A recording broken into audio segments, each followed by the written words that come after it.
Hi, it's Faye. I normally don't get in front of the camera, but today I'm going to make an exception because today is a special day for me.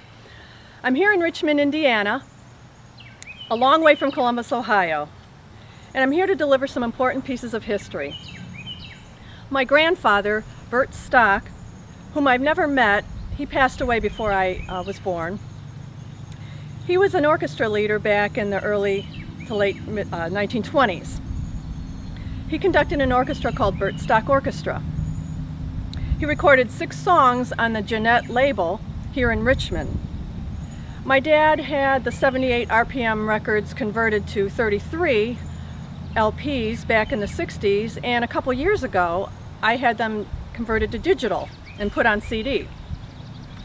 Today I'm bringing these records home to the Star Gennett Foundation. With me are Lynn Johnstone, she's the program coordinator for the Star Gennett Foundation, and Dr. David Fulton, retired chancellor of Indiana University. East. Okay, thank you. Be careful. And he's also the treasurer of the Star Gennett Foundation.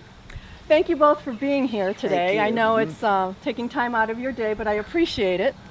Glad you're here, by the way. Oh, it's wonderful. We're delighted to have folks who have a connection with Gennett Records and Star Piano to come visit us. Well, good. Well, Lynn, first of all, could you tell us a little bit about the Star Gennett Foundation and its purpose?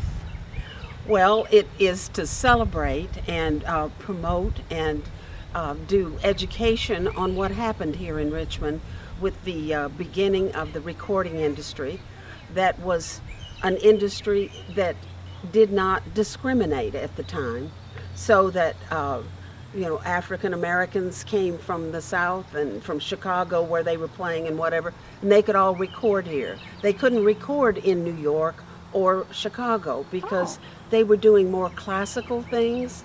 The companies like RCA Victor and some of those companies were interested in classical and not music of the people, and so the music was recorded here. Okay, all right. Well, Dr. Fulton, what is your role as treasurer? I know you handle the money. I handle the money, yeah. That's but how long have you been involved with the foundation? I've been involved since the mid-90s, I guess, something like that. Okay. I've served in lots of different capacities, including president 3 times and now treasurer for several years. And so, but yeah, I help on the fundraising campaigns and make sure that the books are balanced and all the things treasurers do. Okay.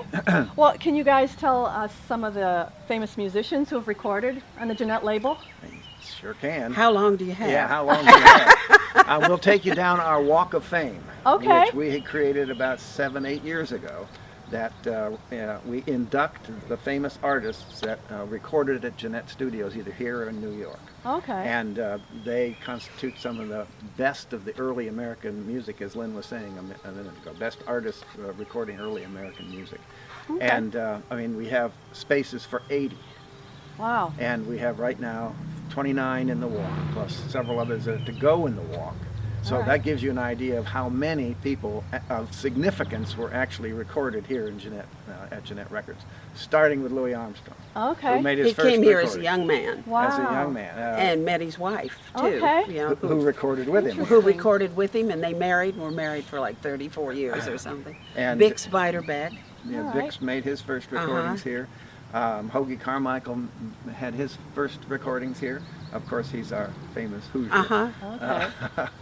Well, and what is I'm sure these are all listed on a website? Oh, absolutely. Oh, yes. And our website. www.stargennett, one word, that's 2 R's, 2 N's, 2 T's, .org. Okay, it's in the description below.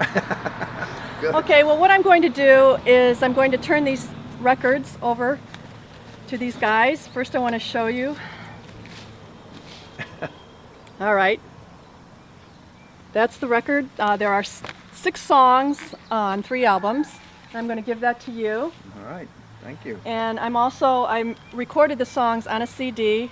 I'm also going to give that to you. Great. Because those 78 RPMs are going to be a little scratchy. Yeah, mention here, we've got a couple of the songs that people might recognize, like Honeysuckle Rose. Yeah. That was recorded.